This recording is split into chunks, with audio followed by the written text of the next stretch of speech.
जय श्री कृष्णा। आप सभी का दिन शुभ हो। आज वैशाख मास का 5वां दिन है और आज दिनांक है 17 अप्रैल और दिन है गुरुवार। हिंदू धर्म में गुरुवार को बहुत स्पेशल माना गया है, जैसे कि देवगुरु बृहस्पति जी को समर्पित माना गया है। देवगुरु ज्योतिष शास्त्र में देवगुरु बृहस्पति जी को 9 ग्रहों में से सबसे शुभ माना गया है। ज्ञान और विवेक के स्वामी ग्रह बृहस्पति लोगों के जीवन में सुख समृद्धि लेकर आते हैं।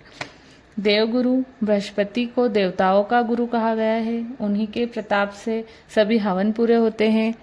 तो प्रिय श्रोताओं, देवगुरु बृहस्पति जी की ऐसी महिमा है, तो आज के अध्यायों का शुभारंभ करते हैं देवगुरु बृहस्पति जी की कथा से। आप सब इस कथा को पूरा जरूर सुनिएगा। पुराणों में बृहस्पति देव को महर्षि अंगिरा का पुत्र बताया गया है। मान्यता है कि जब महर्षि अंगिना की पत्नी को बहुत समय तक कोई संतान नहीं हुई, तब उन्होंने भगवान ब्रह्मा जी से प्रार्थना की। तब ब्रह्मा जी ने उन्हें एक व्रत बताया जो कि पुंशीमन व्रत कहा जाता है। इसके बाद महर्षि अंगिरा की पत्नी ने इस व्रत की पूरी जानकारी श्री समत कुमारों से लेकर अपना पुंशीमन व्रत पूर्ण किया, जिसके पूर्ण प्रताप से उन्हें एक बहुत ही तेजस्वी संतान की प्राप्ति हुई, जिन्हें ही बृहस्पति के नाम से जाना जाता है। 9 ग्रहों के श्रेष्ठ बृहस्पति मात्र एक ग्रह नहीं है, वरन देवताओं के भी गुरु हैं। ब्रह्मा जी के मानस पुत्र महर्षि अंगिरा के 3 पुत्र हुए, बृहस्पति, उपथ्य और संवर्त। इनमें बृहस्पति सबसे ज्येष्ठ अर्थात बड़े हैं। बृहस्पति अत्यंत सत्वगुणों से युक्त, वाणी, बुद्धि और ज्ञान के अधिष्ठाता तथा महान परोपकारी है। बृहस्पति देव अपने एक रूप से देव पुरोहित के रूप में इंद्र सभा ब्रह्मसभा में विराजमान रहते हैं और दूसरे रूप से ग्रह के रूप में प्रतिष्ठित होकर नक्षत्र मंडल में विराजमान रहते हैं। बृहस्पति देव के देवताओं के गुरु बनने के पीछे एक अत्यंत सुंदर कथा सूक्त पुराण में वर्णित है, जिसके अनुसार एक समय देवगुरु बृहस्पति ने काशी में शिवलिंग की स्थापना कर घोर तपस्या की। तपस्या करते हुए 10,000 वर्ष बीत गए। तब महादेव उस शिवलिंग से प्रकट हुए और बृहस्पति जी से कहने लगे, मैं तुम्हारी तपस्या से खुश हुआ, तुम अपना अभीष्ट वर मांगो। अपने सामने उन अत्यंत प्रकाशमान तेजवान शिव को देखकर बृहस्पति उनकी स्तुति करने लगे कि हे जगन्नाथ, आप त्रिगुणातीत, चरण मरण से रहे, श्री जगन्मय, भक्तों से उद्धार करने वाले और शरणागत वत्सल है। आपके दर्शनों से ही मैं तृप्त हो गया हूँ। मेरी समस्त काम, अतः अब कुछ भी अप्राप्त नहीं रह गया। बृहस्पति की ऐसी स्तुति से सुनकर महादेव ने और भी अधिक प्रसन्न होकर उन्हें अनेक वर दिए और कहा, हे अंगिरस, तुम्हें व्रत अर्थात बड़ा तप किया है, इसलिए तुम इंद्र आदि देवताओं के पालक तथा ग्रहों में पूज्य हो जाओगे और तुम्हारा नाम बृहस्पति होगा। महादेव ने आगे कहा, हे ग्रहाधीश, तुम बड़ी वक्ता और विद्वान हो, इसलिए तुम्हारा नाम वाचस्पति भी होगा। जो प्राणी तुम्हारे द्वारा स्थापित इस बृहस्पतिश्वर लिंग की आराधना करेगा और तुम्हारे द्वारा की गई स्तुति का पाठ करेगा, उसे वांछित फल प्राप्त होगा तथा ग्रह जनित कोई अन्य बाधा उसे पीड़ित नहीं करेगी। इतना कहकर महादेव ने सभी देवताओं को बुलाकर बृहस्पति जी को देवाचार्य तथा देवगुरु के पद पर प्रतिष्ठित कर दिया। बृहस्पतिवार की पौराणिक कथा के अनुसार प्राचीन समय की बात है। भारतवर्ष में एक राजा राज्य करता था। वह बड़ा प्रतापी और दानी था। वह नित्य प्रति मंदिर में भगवान के दर्शन करने जाता था। वह ब्राह्मण और गुरु की सेवा किया करता था। उसके द्वार से कोई भी याचक निराश होकर नहीं जाता था। वह प्रत्येक गुरुवार को व्रत रखता था और पूजन करता था। हर दिन गरीबों की सहायता करता था, परंतु ये सब बातें उसकी रानी को अच्छी नहीं लगती थी। वह न तो व्रत करती और न ही किसी को एक भी पैसा दान में देती थी और राजा से भी ऐसा करने के लिए मना किया करती थी। एक समय की बात है, जब राजा शिकार करने वन को चले गए थे। घर पर रानी और दासी थी। उसी समय गुरु बृहस्पति साधु का रूप लेकर राजा के दरवाजे पर भिक्षा मांगने आए। साधु ने रानी से भिक्षा मांगी तो वह कहने लगी, हे साधु महाराज, मैं इस दान और पुण्य से तंग आ गई हूँ। इस कार्य के लिए तो मेरे पतिदेव ही बहुत है। अब आप ऐसी कृपा करें कि हमारा सारा धन नष्ट हो जाए और मैं आराम से रह सकूं। साधु रूपी बृहस्पति देव ने कहा, हे देवी, तुम बड़ी विचित्र हो। संतान और धन से कोई दुखी नहीं होता है, इसको तो सभी चाहते हैं। पापी भी पुत्र और धन की इच्छा करता है। अगर तुम्हारे पास धन अधिक है तो भूखे मनुष्यों को भोजन करवाओ, प्याऊ लगवाओ, ब्राह्मणों को दान दो, धर्मशालाएं बनवाओ, कुआं, तालाब, बावड़ी, बाग, बगीचे आदि का निर्माण करवाओ तथा निर्धनों की कुंवारी कन्याओं का विवाह करवाओ, यज्ञ आदि करवाओ। इस प्रकार के कर्मों से आपके कुल का तथा आपका नाम परलोक में सार्थक होगा और स्वर्ग की प्राप्ति होगी। किंतु रानी की साधु की इन बातों से खुश नहीं हुई। उसने कहा, है साधु महाराज, मुझे ऐसे धन की बिल्कुल आवश्यकता नहीं जिसे मैं अन्य लोगों को दान दूं, जिसको रखने या संभालने में ही मेरे सारा समय नष्ट हो जाए। तब साधु ने कहा, हे देवी, अगर तुम्हारी ऐसी ही इच्छा है तो जैसा मैं तुम्हें बताता हूँ तुम वैसा ही करना। बृहस्पतिवार के दिन घर को गोबर से लिपना, अपने केशुओं को पीली मिट्टी से धोना, राजा से कहना वह दाढ़ी कटवाए, भोजन में मांस मदिरा खाना, कपड़े धोबी के यहाँ धुलने देना। इस प्रकार 7 बृहस्पतिवार करने से तुम्हारा सारा धन नष्ट हो जाएगा। ऐसा कहकर साधु महाराज रूपी बृहस्पति देव अंतर्ध्यान हो गए। रानी ने साधु के कहे अनुसार 7 बृहस्पतिवार को तक वैसा ही करने का विचार किया। साधु के बताए अनुसार कार्य करते हुए केवल 3 बृहस्पतिवार ही बीते थे कि उसकी समस्त धन संपत्ति नष्ट हो गई। भोजन के लिए दोनों समय परिवार तरसने लगा और तथा सांसारिक भोगों से दुखी रहने लगा। तब वे राजा रानी से कहने लगा, हे रानी, तुम यहाँ पर रहो, मैं दूसरे देश को जाता हूँ, क्योंकि यहाँ पर मुझे सब मनुष्य जानते हैं, इसलिए मुझे यहाँ पर कोई काम नहीं मिलेगा। इसलिए मैं परदेश जा रहा हूँ, वहां जाके मैं कुछ काम धंधा करूंगा, शायद हमारे कुछ भाग्य बदल जाए। ऐसा कहकर राजा परदेश चला गया।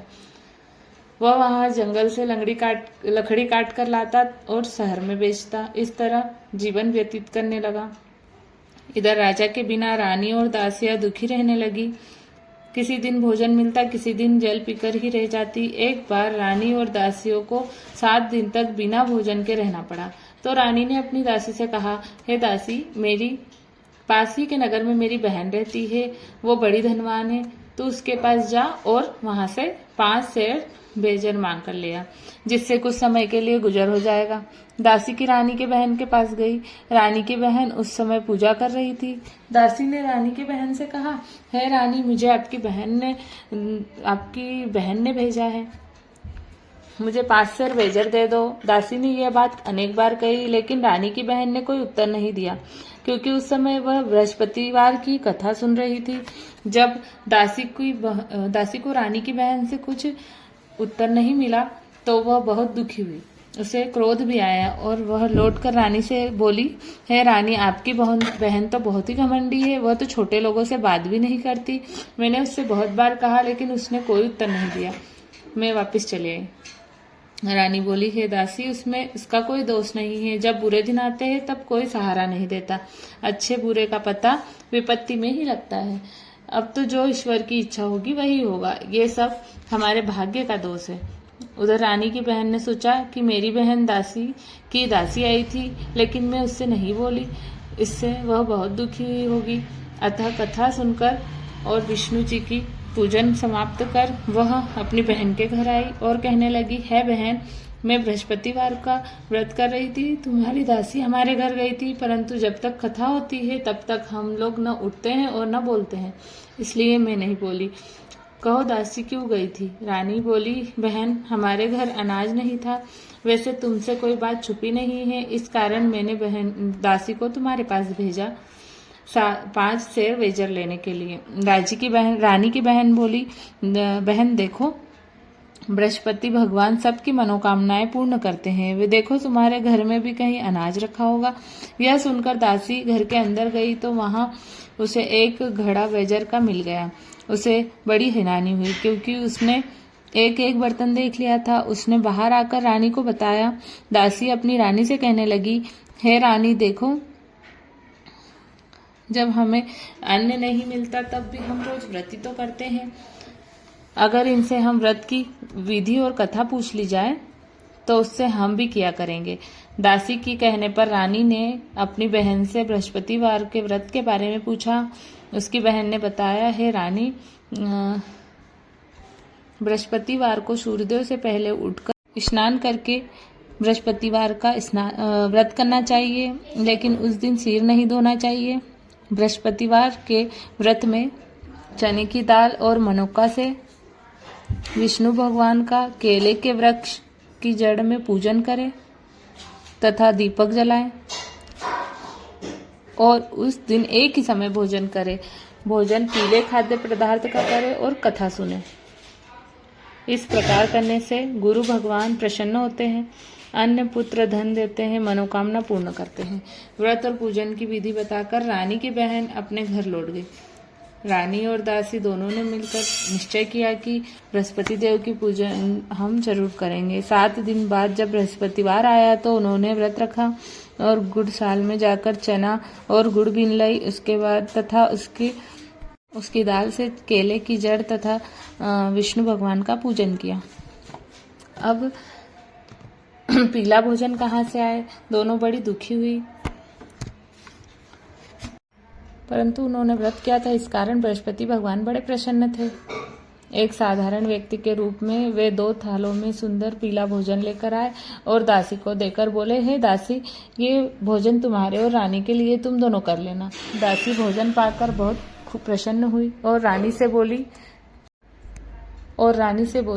रानी जी भोजन कर लो। रानी को भोजन आने के बारे में कुछ नहीं पता था तथा वो दासी से बोली, जा तू ही भोजन कर, क्यों तू व्यर्थ में हमारी हंसी उड़ाती है। तब दासी बोली, रानी है, एक व्यक्ति हमें भोजन दे गया है। तब रानी कहने लगी, वो भोजन तेरे लिए ही देकर गया है, तू ही भोजन कर। दासी ने कहा, वह व्यक्ति हम दोनों के लिए 2 थालों में भोजन देकर गया है, इसलिए मैं और आप दोनों ही साथ साथ भोजन करेंगे। फिर दोनों ने गुरु भगवान को नमस्कार कर भोजन किया। उसके बाद से वो प्रत्येक गुरुवार को बृहस्पतिवार का उपवास तथा पूजन करने लगी। बृहस्पति भगवान की कृपा से उनके पास धन हो गया, परंतु रानी फिर पहले की तरह से आलस्य करने लगी। तब दासी बोली, देखो रानी, तुम पहले भी इसी प्रकार आलस्य करती थी और धन रखने में कष्ट होता था तथा इसी कारण हमारा सारा धन नष्ट हो गया। अब गुरु भगवान की कृपा से धन मिला है तो तुम्हें फिर आलस होता है। बड़ी मुसीबतों के बाद हमें यह धन पाया है, इसलिए अब हमें दान पुण्य करना चाहिए। तुम भूखे मनुष्यों को भोजन करवाओ, प्याऊ लगवाओ, ब्राह्मणों को दान दो, कुआर, तालाब, बावड़ी आदि का निर्माण करवाओ, मंदिर पाठशाला बनवाकर दान दो, कुंवारी कन्याओं का विवाह करवाओ, धन का शुभ कार्यों में खर्च करो, जिससे तुम्हारे कुल का यश बले और स्वर्ग प्राप्त हो और पितृ भी प्रसन्न हो। दासी की बात मानकर रानी ने इसी प्रकार के कर्म करने प्रारंभ कर दिए, जिससे उनका काफी यश फैलने लगा। एक दिन रानी और दासी आपस में विचार करने लगी कि न जाने राजा किस दशा में होंगे, उनकी कोई खोज खबर नहीं है। उन्होंने बृहस्पति देव से प्रार्थना की और तब भगवान ने रात्रि में भगवान ने राजा को स्वप्न में कहा, है राजा, उठ, तेरी रानी तुझको याद करती है, अब अपने देश को वापस लौट जा। राजा प्रातःकाल उठकर जंगल से लकड़ियां काटकर लाया और जंगल की ओर चल पड़ा और जंगल से गुजरते हुए सोचने लगा कि रानी की गलती से उसे कितने दुख भोगने पड़े। राजपाट छोड़कर उसे जंगल में आकर रहना पड़ा, जंगल से लकड़ियां काटकर उसे बेचकर गुजारा करना पड़ा। उसी समय उस जंगल में बृहस्पति देव एक साधु का रूप धारण करके आए और राजा के पास आकर बोले, हे लकड़हारे, क्या सोच रहे हो, मुझे बतलाओ। यह सुनकर राजा की आंखों में आंसू भर आए और उन्होंने साधु को वंदना करके बोले, हे प्रभु, मैं आप सब जानने वाले हैं। ऐसे कहकर राजा ने साधु को अपनी संपूर्ण कथा सुना दी। महात्मा दयालु होते हैं। वे राजा से बोले, हे राजा, तुम्हारी पत्नी ने बृहस्पति देव की प्रति अपराध किया था, जिसके कारण तुम्हारी यह दशा हुई थी। अब तुम किसी प्रकार की चिंता मत करो, वह भगवान तुम्हें पहले से अधिक धन देंगे। देखो तुम्हारी पत्नी ने बृहस्पतिवार का व्रत करना प्रारंभ कर दिया है। अब तुम भी बृहस्पतिवार का व्रत करके चने की दाल गुड़ जल के लोटे में डाल कर केले का पूजन करो तथा कथा कहो या सुनो। भगवान तुम्हारी सारी मनोकामनाएं पूर्ण करेंगे। साधु को प्रसन्न देख राजा बोला, हे प्रभु, मुझे लकड़ी बेचकर इतना पैसा नहीं मिलता जिससे मैं भोजन करने के उपरांत कुछ बचा सकूं, और मैंने रात्रि में अपने जन को व्याकुल देखा है। मेरे पास कोई साधन नहीं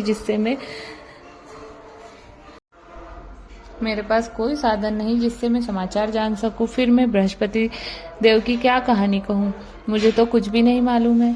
साधु ने कहा, हे राजा, तुम किसी बात की चिंता मत करो। बृहस्पतिवार के दिन तुम रोजाना की तरह लकड़ियां लेकर शहर में जाओ।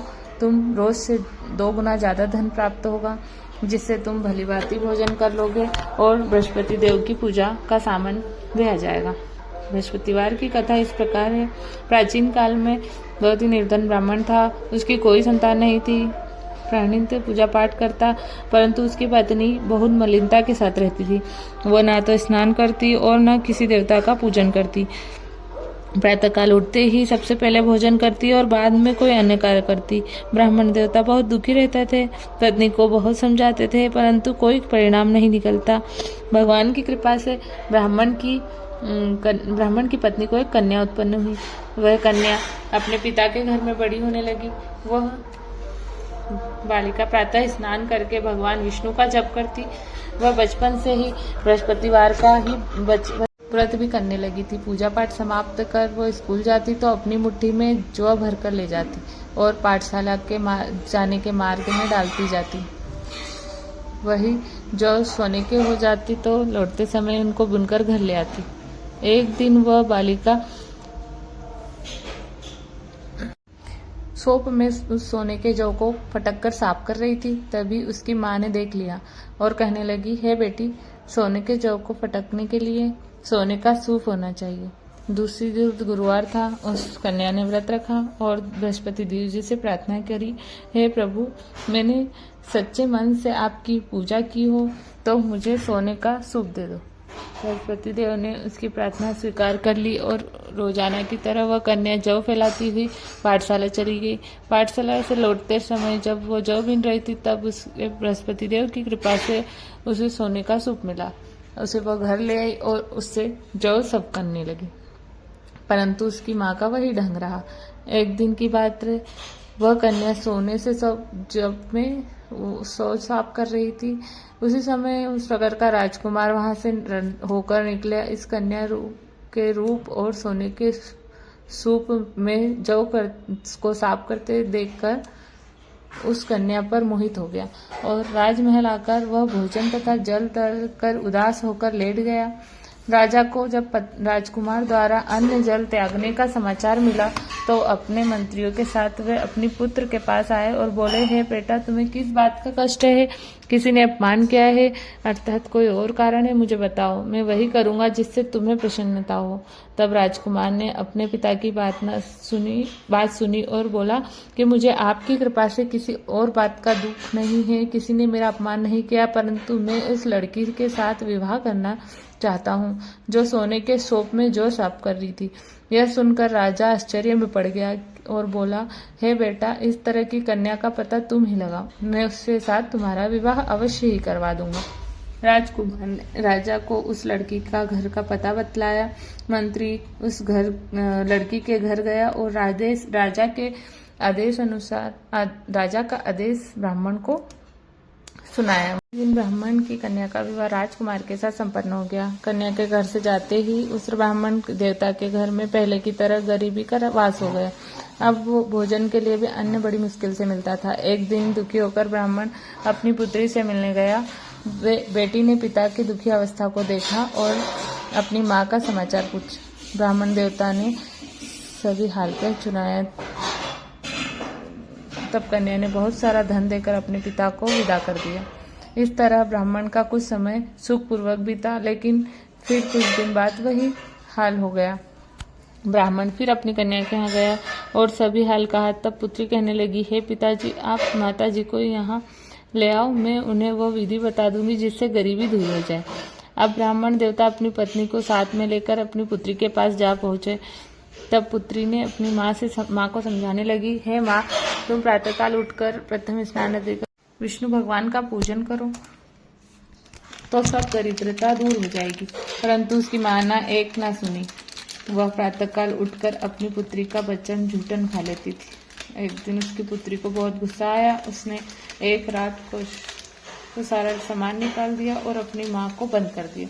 प्रातः उसमें से निकाला और स्नान आदि करा के पूजा पाठ करवाया तो उसकी माँ की बुद्धि ठीक हो गई। इसके बाद वह नियम से पूजा पाठ करती और प्रत्येक बृहस्पतिवार को व्रत करने लगी। इस व्रत के प्रभाव से उसकी माँ भी बहुत धनवान हो गई और बृहस्पति देवता के प्रभाव से स्वर्ग हो गए।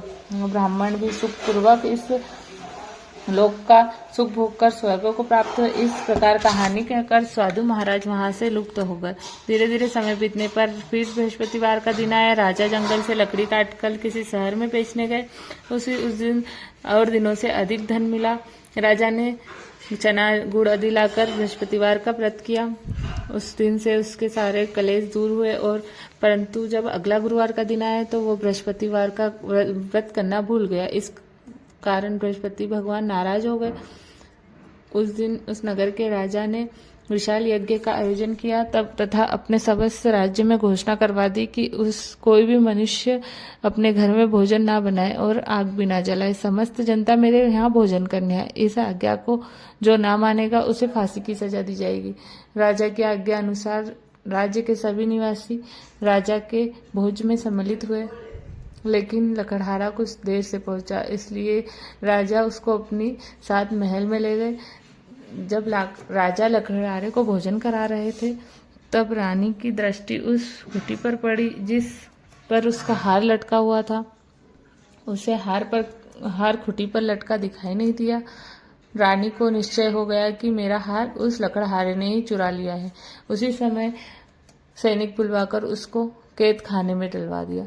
जब लकड़हारा कारागार में पड़ गया तो वो बहुत दुखी होकर विचार करने लगा कि न जाने कौन से पूर्व जन्म के कर्म हैं जिसकी वजह से मुझे ये दुख प्राप्त हुआ है, और उस साधु को याद करने लगा जो उस दिन जंगल में मिला था। तत्काल बृहस्पति देव साधु के रूप में प्रकट हो गए और उसकी दशा को देखकर कहने लगे, अरे मूर्ख, तूने बृहस्पति देवता की कथा नहीं की, इस कारण तुझे यह दुख प्राप्त हुआ है। अब तू चिंता मत कर। बृहस्पतिवार के दिन कारागार के दरवाजे पर 4 पैसे मिलेंगे, उनसे तू बृहस्पति देव की पूजा करना तो तेरे सारे कष्ट दूर हो जाएंगे। अगले बृहस्पतिवार उसे कारागार के द्वार पर 4 पैसे पड़े हुए मिले। राजा ने पूजा का सामान मंगवाकर कथा कही और प्रसाद बांटा। उसे रात्रि को बृहस्पति देव ने उस नगर के राजा को स्वप्न में कहा, हे राजा, तूने जिस आदमी को कारागार में बंद करा दिया है वह निर्दोष है, वह राजा है, उसे छोड़ देना। रानी का हार उसे उसी खूंटी पर लटका हुआ है। अगर तू ऐसा नहीं करेगा तो मैं तेरे राज्य को नष्ट कर दूंगा। राजा प्रातःकाल उठा और खूंटी पर हार टंगा देखकर लकड़हारे को बुलाकर क्षमा मांगी तथा राजा के यहाँ उसे सुंदर वस्त्र आभूषण भेंट कर उसे विदा किया। गुरुदेव के आज्ञा अनुसार राजा अपने नगर चल दिया। राजा जब अपने नगर के निकट पहुंचा तब उसे बहुत ही आश्चर्य हुआ। नगर में अधिक बाग, तालाब, कुएं तथा बहुत सारी धर्मशालाएं, मंदिर आदि बने हुए थे। राजा ने पूछा, ये किसका है? तब नगर के सब लोग कहने लगे कि रानी और दासी द्वारा बनवाए गए। राजा को आश्चर्य हुआ और गुस्सा भी आया। जब रानी ने खबर सुनी कि राजा आ रहे हैं तो उसने अपनी दासी से कहा, हे दासी, देख, राजा हमको कितनी बुरी हालत में छोड़ गए थे। वे हमारी ऐसी हालत देखकर लौट न जाए तो इसलिए तुम दरवाजे पर खड़ी हो जा। रानी की आज्ञा सुनकर दासी दरवाजे पर खड़ी हो गई। जब राजा आए तो उन्हें अपने पास महल में ले आए। तब राजा ने क्रोध करके अपने तलवार निकाली और पूछने लगा, बताओ, यह धन तुम्हें कैसे प्राप्त हुआ है? तब रानी ने बताया कि हम ये सब धन बृहस्पति देव के व्रत के प्रभाव से प्राप्त हुआ है।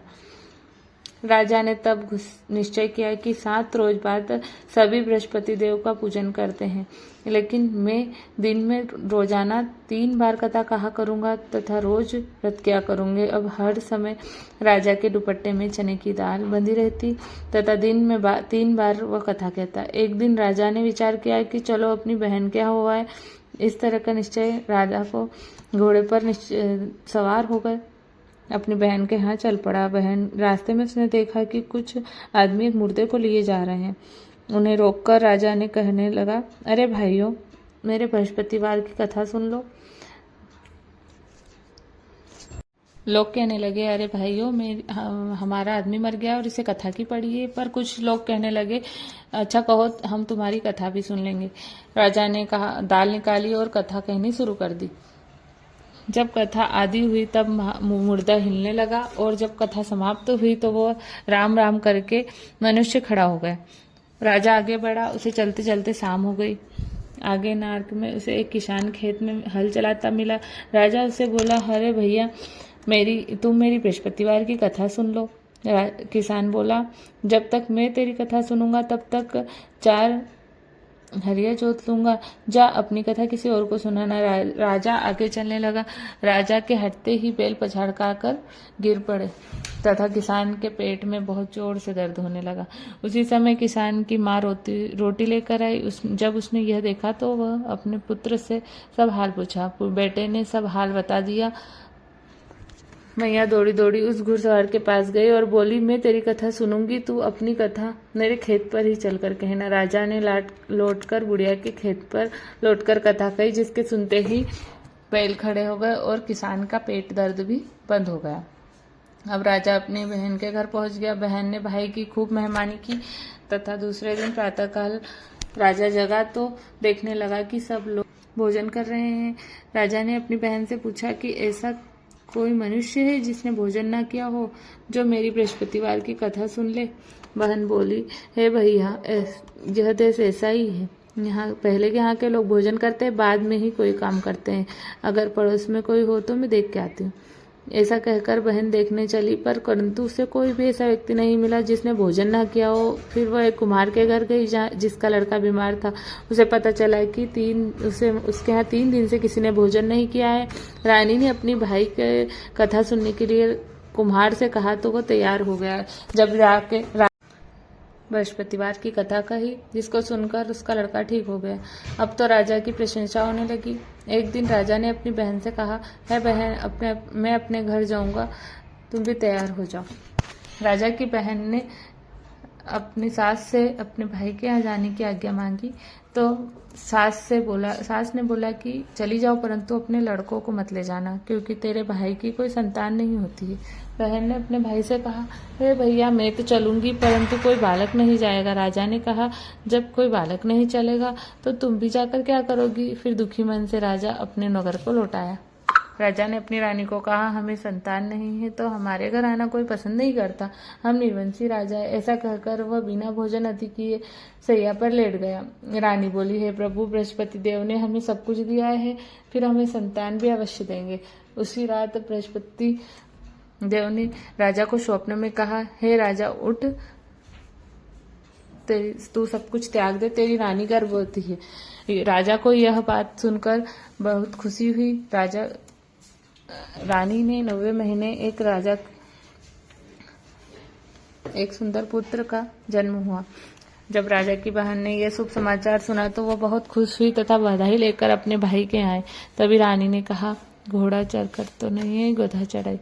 राजा की बहन बोली, भाई, मैं इस प्रकार न कहती तो मैं तुम्हें संतान कैसे मिलती। बृहस्पति देव ऐसे ही हैं, जिसके मन में जो कामनाएं होती है सब संपन्न करते हैं। जो सद्भावना पूर्वक बृहस्पतिवार का व्रत करता है तथा कथा पढ़ते हैं तथा दूसरों को सुनाता है, बृहस्पति देव उनकी सभी मनोकामना पूर्ण करते हैं। बृहस्पति देव उनकी सदा रक्षा करते हैं। जो संसार में सद्भावना और सच्चे मन से बृहस्पति देव का पूजन करते हैं, उनकी सभी मनोकामनाएं उसी प्रकार पूर्ण होती है जैसे राजा और रानी ने बृहस्पतिवार का कथा का गुणगान किया। उनकी सभी इच्छाएं बृहस्पति देव ने पूर्ण की। जय श्री कृष्णा। आज का अध्याय यही समाप्त हुआ।